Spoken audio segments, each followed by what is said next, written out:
Some conclusions from heaven or hell. I was thinking a few things, just a few, not many.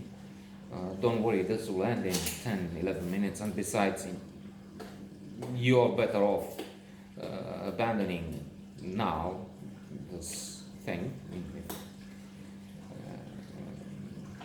which is what generally happens. You stumble by accident. It would be more than an accident, a serious wreck, car wreck, if you carry on. So I was thinking, having been assaulted psychologically for the last 3, 4, 5 days, months, years, decades, by the spouse who's not here. Tell me if she's coming, please. No, I have the alarm. They will scream if she is. Telling me that I'm a waste of space, like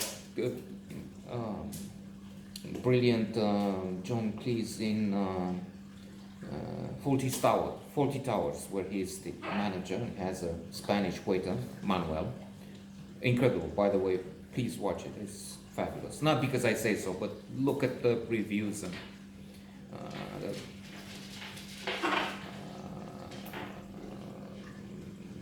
blogosphere, what it says about it. I mean,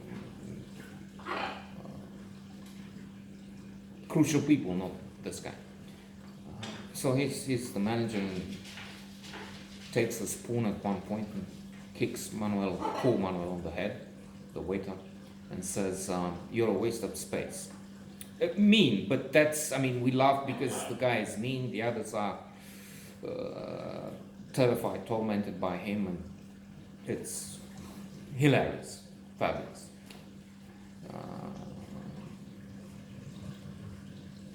John Cleese, by the way, is one of the leading, there are only 5. Terry Gilliam is not on my taste, but John Cleese and Monty Python, the best comedy team ever. So, again, experts say, not just yours truly, Monty Python's Life of Brian could be the best comedy ever. It's definitely there in the top 5 or 10.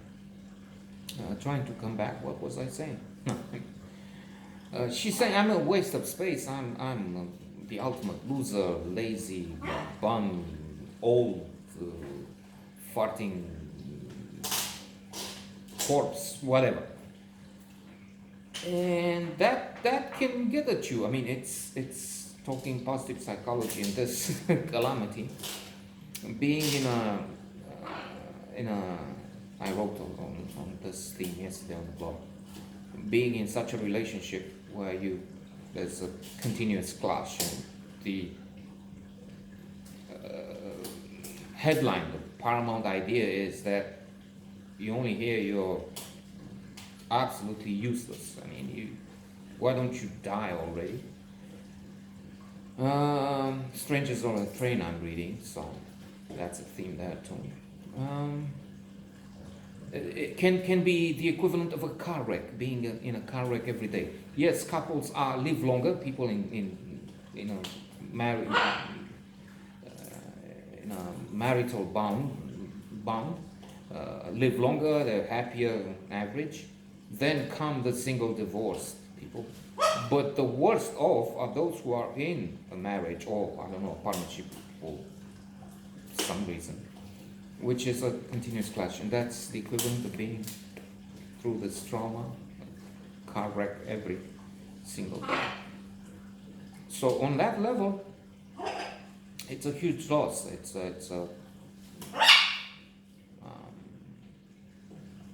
martial law is needed, emergency. I mean, it's a state of emergency, calamity. Of course, I retort now and then. But if you're such a wonderful, successful, fabulous human being, how come you? I mean, because we have this thing here. Spunem cu cine te însoțești ca să spun cine ești. which is one of the stupid proverbs. Proverbs are stupid. Our own Noika said that. Don't run after two rabbits because you won't catch one. Well, try and run after a rabbit and see if you catch it. You can't have the cake and eat it. When you eat it, this is when you have it most. It's with you. Yes, that's the other side, but let's not get into this because danger may be coming, clear and present danger.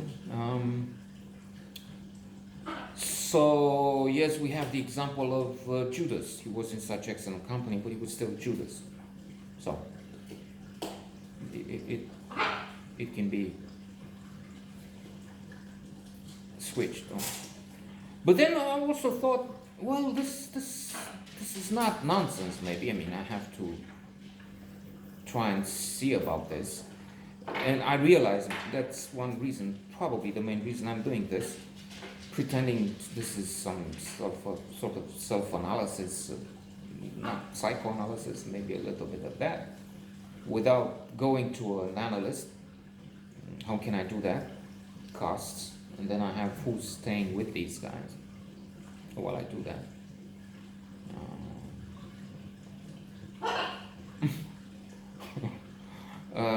And then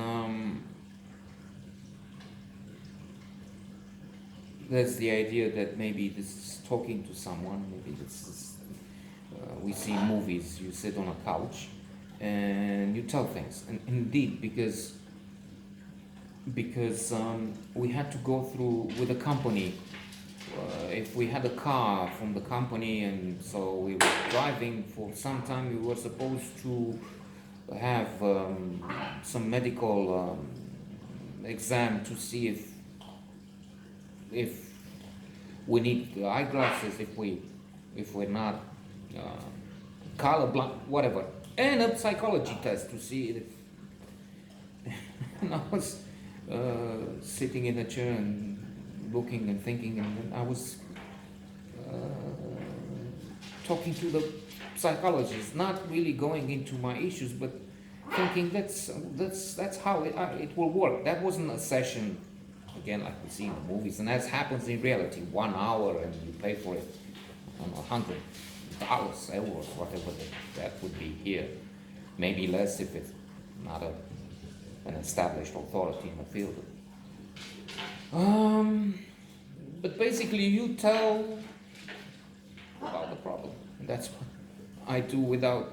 Maybe I find somebody who's testing an algorithm is not a human being, and then I get some advice, some medication, just. And to end with, for now, continue from a different perspective. Maybe tomorrow, maybe come back to some note on books or whatever.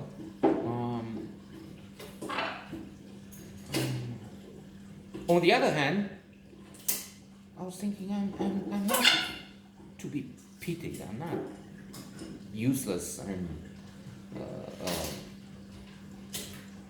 a creature of contempt, to contempt. Contempt, by the way, Alberto Moravia is a fabulous, wonderful, one of the best books. It's on the Le Monde top 100 novels list. And then there's a fabulous movie also, I guess, on Time 100 times 100 best movies made.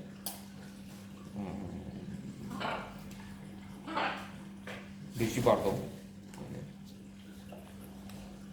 So, in fact, I've been part of a revolution, if you will, a small but hero of a revolution.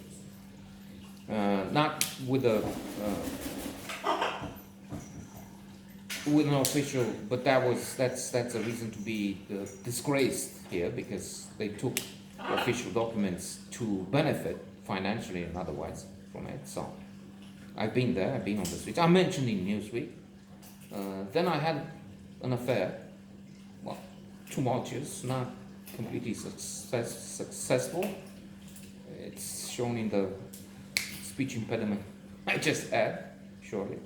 Only, maybe 8 months or so, out of 8, 10, 3, 4 have been in a steep fall, maybe. I mean, I'm still telling the story and analyzing it. But there you go. I had the chance to go to the Olympics, not as an athlete, but as somebody working there in Atlanta '96. Worked for AT&T, one of the 5. I mean, it was number 5 or 6 in the world. As massive multinationals at the time. With good and bad, there were some traumas there too. I'm inshallah getting to that sometime later. I mean, going through this story. Had some adventures. I mean, there've been so many passing one-night stands. Not that this is on the one hand contemptuous, part of the misery, part of the failing. Yeah, I mean, it's what she says is partly true. Maybe there's some or more than a grain of truth in that. I mean, you're a loser. So that was part of being lost, not finding the other half, plate or not. But still, it was exploring, meeting people. If just briefly, if just this going to short contact. I'm being facetious now. And then there've been some financial gains. Now it's, I don't know. I mean, let's again, inshallah, hope this is financial stress is soon to be over. We have to stop now. I think I hear something.